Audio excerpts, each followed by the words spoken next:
புனித மத்தேயு எழுதிய பரிசுத்த நற்செய்தியில் இருந்து வாசகம். அதிகாரம் 2, இறைவார்த்தைகள் 1 தொடக்கம் 12 வரை. ஏரோது அரசன் காலத்தில் யூதேயாவில் உள்ள பெத்லகேமில் இயேசு பிறந்தார். அப்போது கிழக்கில் இருந்து ஞானிகள் ஜெருசலேமுக்கு வந்து, ஜூதர்களின் அரசராக பிறந்திருக்கிறவர் அங்கே, அவரது விண்மீன் எழக் கண்டோம், அவரை வணங்க வந்திருக்கிறோம் என்றார்கள். இதை கேட்டதும் ஏரோது அரசன் கலங்கினான். அவனோடு எருசலேம் முழுவதும் கலங்கிற்று. அவன் எல்லா தலைமை குருக்களையும் மக்களிடையே இருந்த மறைநூல் அறிஞர்களையும் ஒன்று கூட்டி, மெஸ்ஸியா அங்கே பிறப்பார் என்று அவர்களிடம் விசாரித்தான். அவர்கள் அவனிடம், ஜூதேயாவில் உள்ள பெத்லகேமில் அவர் பிறக்க வேண்டும். ஏனெனில் ஜூதா நாட்டு பெத்லகேமே, ஜூதாவின் ஆட்சி மையங்களில் நீ சிறியதே இல்லை.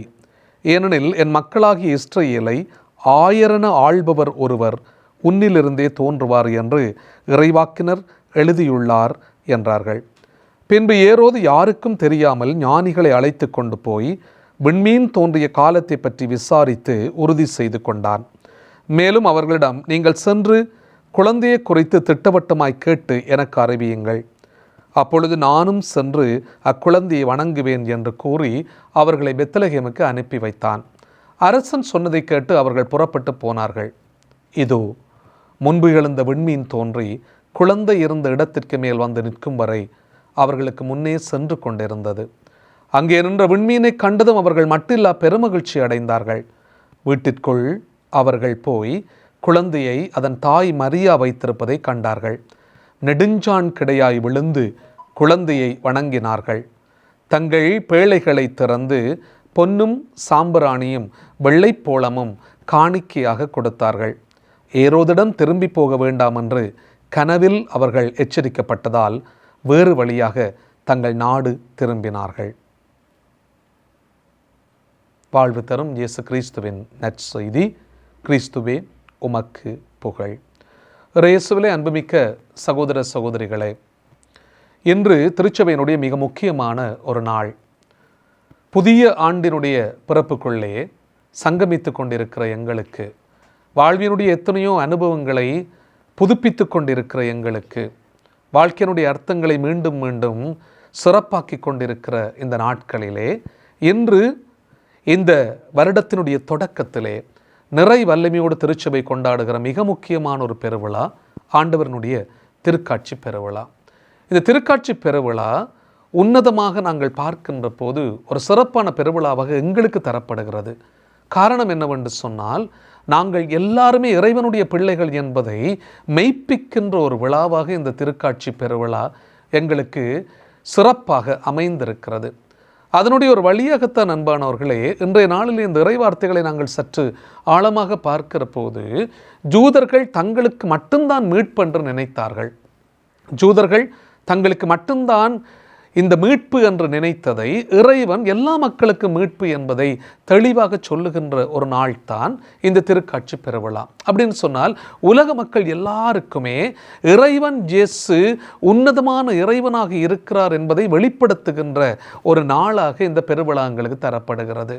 அதாவது அன்பானவர்களே, ஜூதர்கள் அவர்கள் தாங்கள் மட்டும்தான் மீட்கப்படுபவர்கள், தங்களுக்கு மட்டும்தான் மீட்பு உண்டு என்ற நிலையில் இருந்து நாங்கள் முற்றும் முழுதாக அந்த நிலையிலிருந்து விடுபட்டு இறைவன் இயேசு எல்லாருக்கும் உரியவர் என்கின்ற ஒரு சிறப்பான விழாவைத்தான் திருச்சபை என்று நினைவு கூறுகிறது. அதாவது கிழக்கிலிருந்து ஞானிகள் 3 பேர் ஆண்டவர் இயேசுவினுடைய விண்மீன்களை கண்டு அந்த விண்மீனை நோக்கி அவர்கள் பயணித்து கொண்டிருந்தார்கள். இந்த விண்மீன் தோன்றுவது ஒரு விசித்திரமான விடயம். அது ஒவ்வொரு ஆண்டும் இந்த விண்மீன் தோன்றுவதில்லை. பல ஆண்டுகளுக்கு ஒரு தடவை இந்த விண்மீன் தோன்றி இருக்கிறது. அதுவும் ஒரு விசித்திரமான விண்மீன் தோன்றி இருக்கிறது என்று அறிந்த இந்த ஞானிகள் அந்த விண்மீனை நோக்கி அவர்கள் போய்கொண்டிருக்கிறார்கள். அந்த விண்மீன் இவர்களுக்கு முன்னே சென்று கொண்டு இருந்தது. இயேசு இருந்த இடத்திற்கு மேல் வந்து நிற்கும் வரை அவர்களோடு அது பயணப்பட்டு கொண்டு இருந்தது. இது மிக முக்கியமான ஒரு பதிவு அன்பானவர்களே. அதாவது விசித்திரமான ஒரு நிகழ்ச்சி இந்த உலகத்திலே நடைபெறுகிறது.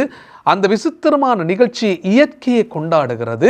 அந்த விசித்திரமான நிகழ்ச்சி உலக மக்கள் எல்லாருமே சந்தோஷமாக மகிழ்ச்சியாக நினைவு கூறுகிறார்கள் என்பதற்கான ஒரு அடையாளமாகத்தான் இந்த 3 ஞானிகளும் கிழக்கிலிருந்து அவர்கள் அங்கே செல்லுகிறார்கள் என்பதை நாங்கள் பார்க்கிறோம். அவர் தமக்கு உரியவர்களிடத்திற்கு வந்தார். அவருக்கு உரியவர்களோ அவரை ஏற்றுக்கொள்ளவில்லை.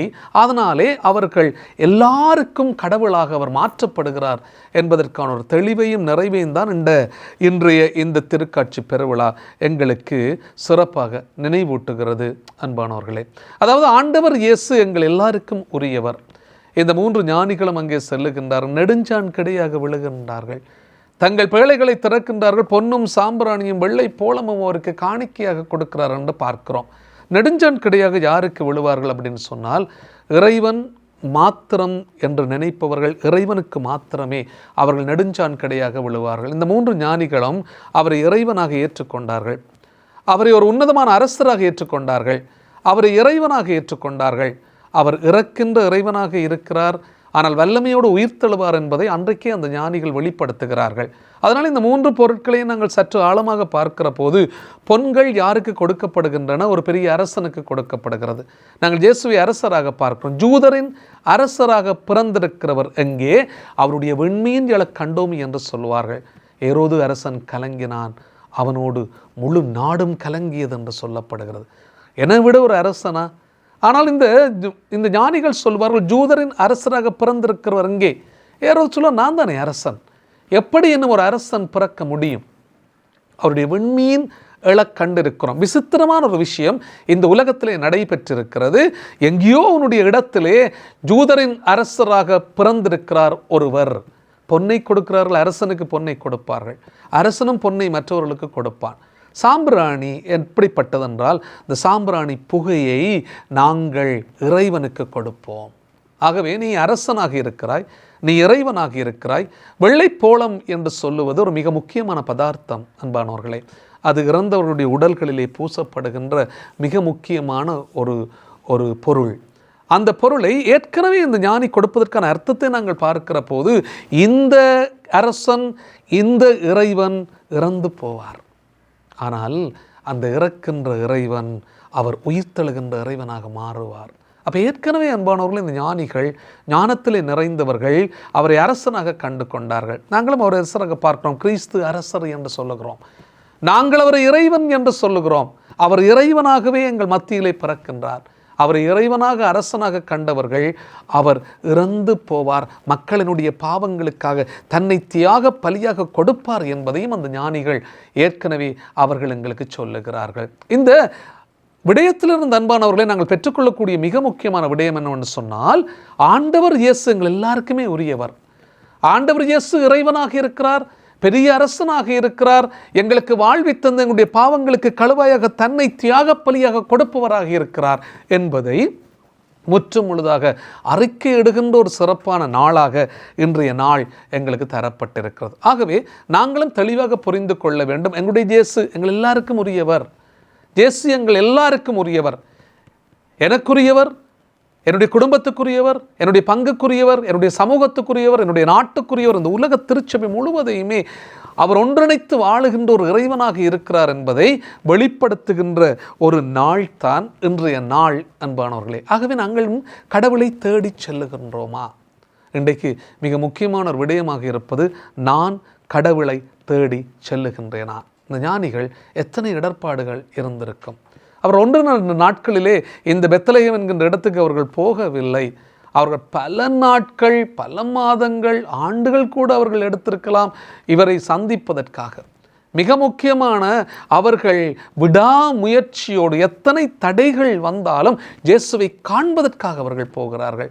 இன்றைக்கு அன்பானவர்களே, எத்தனை தடைகள் எங்களுடைய வாழ்க்கையில் இருக்கிறது, எத்தனை விஷயங்கள் எங்களை மறைத்து கொண்டே இருக்கின்றன, எத்தனை விடயங்கள் எங்களுடைய கண்களுக்கு மறைக்கப்பட்டு கொண்டே இருக்கிறது. கடவுளை நாங்கள் தேடி போகிறோமா? கடவுளை நாங்கள் தேடி போகிறோமா? இந்த கடவுளை தேடுகின்ற நேரத்தில் எத்தனையோ இடர்கள், எத்தனையோ துன்பங்கள், எத்தனையோ கஷ்டங்கள் வரக்கூடும் என்பதையும் நாங்கள் புரிந்து கொள்ள வேண்டும். ஒரு அழகான விடயம், ஒரு கதையும் சொல்லுவார்கள். அது ஒரு கற்பனை கதையாக கூட இருக்கலாம், ஆனால் அதுக்குள்ளே இருந்த ஒரு பெரிய உண்மை இருக்கிறது. 4 ஞானிகள் இயேசுவை பார்ப்பதற்காகத்தான் வெளிக்கிட்டார்களாம். ஆனால் ஒரு ஞானியாலே இயேசுவை காண முடியவில்லை என்று சொல்லுவார்கள். அந்த ஞானி ஏன் இயேசுவை காண முடியவில்லை என்றால், அவர் மற்ற 3 ஞானிகளோடு போகாமல் அவர் வேறு ஊர்களுக்கு போகிற போது அங்கே இருந்த மக்களுக்கு அவர் தன்னால் இயன்ற பணிகளை அவர் ஆற்றிக்கொண்டு போயிருக்கிறார் என்று சொல்லுவார்கள். தன்னால் இயன்ற பணிகளை அவர் ஆற்றியிருக்கிறார். ஒரு இடத்துக்கு போன போது தொழுநோயாளர்கள் அங்கே இருந்திருக்கிறார்களாம். அந்த தொழுநோயாளர்களோடு தானும் அங்கே இருந்து அவர்களுக்கு தேவையான உதவிகளை எல்லாம் அவர் செய்திருக்கிறாராம். இன்னொரு இடத்துக்கு போகிற போது பலரும் ஏழைகளாக கஷ்டப்பட்டு உணவில்லாமல் இருந்தபோது தன்னிடம் இருந்தது எல்லாவற்றையும் அந்த மக்களுக்கு அவர் கொடுத்தாராம். இறுதியாக அவர் எத்தனையோ ஆண்டுகளுக்கு பிற்பாடு அவர் வந்து கொண்டிருந்திருக்கிறார். இயேசுவை சிலுவையில் அறைந்து கொண்டிருந்திருக்கிறார்களாம். இயேசுவே, நான் உன்னை சின்ன குழந்தையை பார்க்கறதுக்கு தான் இந்த இடத்துக்கு வந்தேன், ஆனால் இப்போது நீ சிலுவையிலே தொங்கிக் கொண்டிருக்கிறாய் என்று கேட்டாராம். இயேசு சொன்னாராம், நீ என்னோடு தான் வழி நடந்து வந்திருக்கிறாய். அந்த தொழுநோயாளர்களுக்கு நீ உதவி செய்த போது எனக்கே நீ செய்தாய். உணவில்லாமல் கஷ்டப்படுகின்ற அந்த ஏழைகளுக்கு நீ உணவு கொடுத்த போது நீ என்னோட பயணித்திருக்கிறாய். எனக்குத்தான் உணவு தந்தாய். இன்றைக்கும் உங்கள் எல்லாருக்காகவும் நான் என்னை கொடுக்கிறேன் என்று சொல்லுவாராம். அன்பானவர்களே, இது ஒரு கதையாக இருந்தாலும் ஒரு கற்பனையாக இருந்தாலும் இதற்குள்ளே ஒரு பெரிய உண்மை இருக்கிறது. இயேசுவை நான் தேடி போகிறேனா? இந்த இயேசுவை தேடி போகிற நேரத்தில் எத்தனை பேருக்கு இயேசுவினுடைய சாட்சியாக நான் வாழ்ந்திருக்கிறேன். இந்த உலகத்தில் இத்தனை ஆண்டுகளாக நாங்கள் பயணித்திருக்கிறோம். சென்ற ஆண்டு எங்களுக்கு கலைந்து விட்டது, புதிய ஆண்டு எங்களுக்கு கிடைத்திருக்கிறது. இந்த புதிய ஆண்டிலே நான் எப்படி வாழுகிறேன்? நான் முடிந்ததை நான் மற்றவர்களுக்கு செய்கிறேனா?